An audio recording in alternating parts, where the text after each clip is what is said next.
Thank you, Dr. Bob, for agreeing to come on at short notice on this. I've just wanted to talk to you about a story that's come out in the last couple of days, which is in the Times newspaper, which is Wes Streeting, we must think radically. I want to phase out the existing GP system.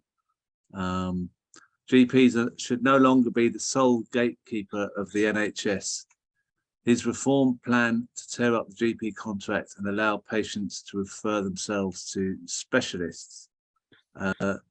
Obviously, I thought of you because as a GP that would affect you, but we've also talked before about Wes Streeting, and having just you agreed to speak about this, and then you showed me something that's pretty shocking to me is that Wes Streeting, if we look at this slide, has blocked you on Twitter, so you can't read his tweets, and he doesn't seem to want to know what you've got to say, which is not what you would expect from someone who wants to be the Shadow Health Secretary. You wouldn't expect someone who's a Shadow Health Secretary not to want to hear from GPs who may be concerned about what he's suggesting.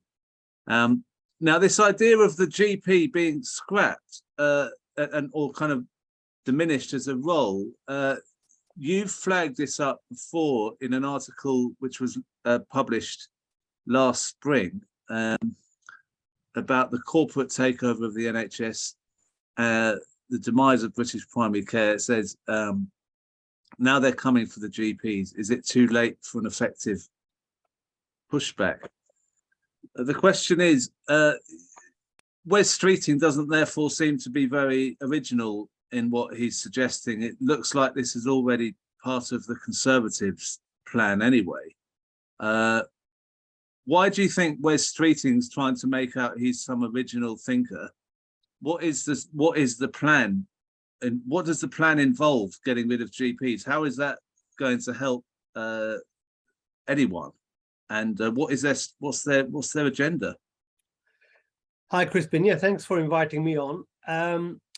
Whatever we hear from Wes Streeting or Stephen Barclay, we must remember these thoughts do not originate in their own brains. They are being briefed by the same interests, the big four accountancy firms and the management consultants. And the plan they're sticking to was devised in the late 80s by Oliver Letwin and John Redwood. And the overall arching goal of the plan was to get us from a publicly funded and publicly provided health system to an American-style insurance-based system. So that is the plan that all parties have been following. And, you know, what I pointed out in the article was the roots of destroying general practice have been long. And in fact, one of the biggest steps taken was back in 2004 under the then Labour Health Secretary, Patricia Hewitt, when she effectively created a two-tier status of general practice, GP partners and salaried GPs. Now, that was a big step in the privatization of general practice. They outsourced out-of-hours care, so you had private providers coming in for the first time to provide out-of-hours GP services. You had the development of a greater proportion of salaried GPs who were employed by GP partners. So the GPs actually ran away from the high moral ground and were now employing doctors themselves, potentially exploiting these doctors, subcontracting their work to a salaried workforce and saving money, which they could then pocket themselves.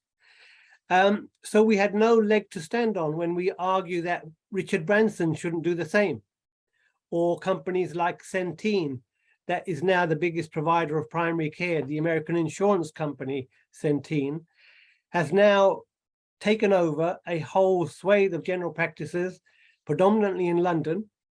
But let's not forget, it was GPs who applied this business model enabled by mid-2000 Labour legislation, which were able to gather together surgeries that were being snowed under by more and more reform and bureaucracy in order to pass that on to a private company. So there are a small proportion of GPs who have done very well following the agenda of privatization. And what Streeting is now pretending to seem radical, but all he's doing is reinforcing what his paymasters and the privatization lobby are telling him to do. One key bit of legislation which he hasn't mentioned, I don't think, I've not heard him mention, is the July 2022 Health and Care Act, which effectively creates new public-private partnerships, but those are built on a GP contract going back to 2019, which was forced through the BMA without a vote, without any discussion of the implications, which effectively provides the foundation of GPs being swallowed up into these new integrated care systems. Now, you must remember the principle of all these changes are to create profit streams. And one way of creating profit streams is to remove doctors out of healthcare provision and replace them with non-doctors. And we know there is evidence that if you have a long-standing relationship with a care provider, a GP, you have continuity of care. Well, that's not only good for the patient to build trust, but it also improves your chances of survival. There is a mortality benefit from having a long-term relationship with your GP, but it also provides job satisfaction for the GP, and it provides an opportunity for learning on the job. Now, if you never see the same patient twice in a row, how, as a doctor, do you learn whether what you did or what you advised worked or didn't work for the patient? How do you know the outcome of your referrals? So what Wes Streeting is proposing, and he's using cover as some of the changes that Labour brought in, you couldn't make it up. The legal changes that Labour brought in to smash the 1948 Bevan model of general practice, which was very well constructed to make sure that the doctors act in the patient's interest. Well, it was New Labour that smashed that open. It was New Labour that privatized out of hours care. And it's now coming out of New Labour mouths again that, yes, we carry on with this trajectory, a trajectory that the Conservative Party are very happy with, thank you very much, and the private insurance companies are very happy with. The only people who won't be pleased is the patients when they realize the quality of service is diminished. And when the doctors finally realize that they've been hoodwinked and they've been tempted with short-term financial carrots to destroy their own profession. Wow. So can I just ask you about that being blocked by Wes Streeting on Twitter? What did you read into that? What did you do? Is there anything in particular that you think that upset him that he would do that for? Yeah, why do you think he blocks you? I think he was very upset that I was aware of the facts behind what he was saying. I was very aware of Labour's track record from 97 to 2010. I was very aware of the impact of former Labour legislation and their current proposals. And I was also very aware that Labour allowed the government to get away with their catastrophic handling of the pandemic, have remained silent on the implications of the 2022 Care Act, and are pushing all the privatization narratives, all the privatization talking points. And what are they doing about the current catastrophe unfolding in the NHS? You know, it's a bit like this.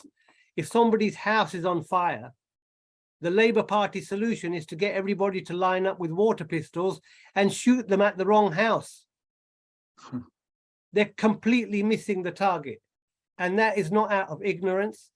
That is out of ideological policy alignment.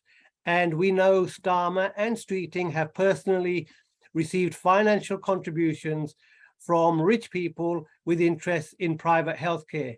So whose interests are they serving?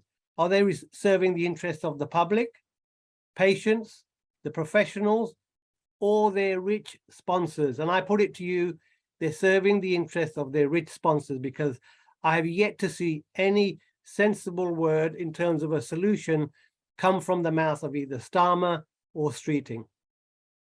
I mean, that funding thing, that was revealed that he's received funding from this MPM Connect company that no one knows the origin of what they do or anything.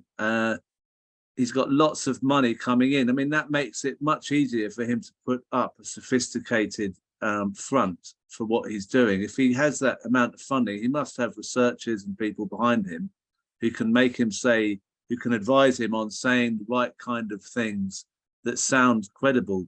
Would you say that's really important to him? He needs to be able to have that kind of those resources to put forward a message that bamboozles us.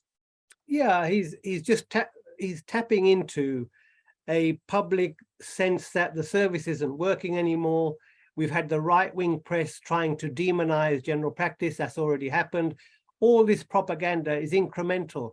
And now we have the supposed opposition also having a dig at the professionals, rather than hold their hands up and say our ideological policy program has been an utter catastrophe. They are doubling down.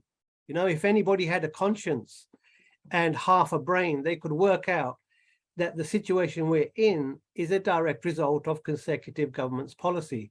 So they should stop and reverse, but they're not doing that. They're doubling down.